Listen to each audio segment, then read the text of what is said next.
आज सकाळ सकाळीच खूप मोठा पचका झाला. Hello everyone, welcome back to my mini blog. So आज होता माझा शेवटचा पेपर, त्यासाठी मी कॉलेजला पोहोचले. कॉलेजला पोहोचल्यानंतर मला समजलं की माझा पेपर रद्द झालाय, जो नेक्स्ट डे शिफ्ट केलाय.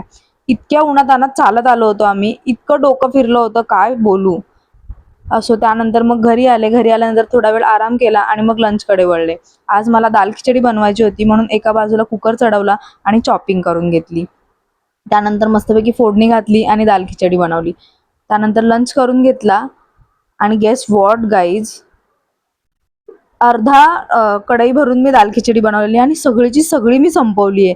म्हणजे विचार करा तुम्ही किती टेस्टी झाली असेल. खरंच खरंच खूप टेस्टी झालेली पहिल्यांदा. त्यानंतर मग एक कॉमेडी रील शूट केली आणि मग घरातली सगळी कामं आवरली. कामं आवरताना मी एवढी बिझी झाले, एवढा वेळ गेला माझा त्याच्यामध्ये की मला लक्षातच राहिलं नाही की मला 5 वाजता बाहेर जायचं होतं एका महत्त्वाच्या कामासाठी. 2 तासानंतर मला लक्षात आलं. त्यानंतर मग संध्याकाळसाठी वरण भात बनवला आणि कैरीचं लोणचं. Thank you so much for watching. Bye bye.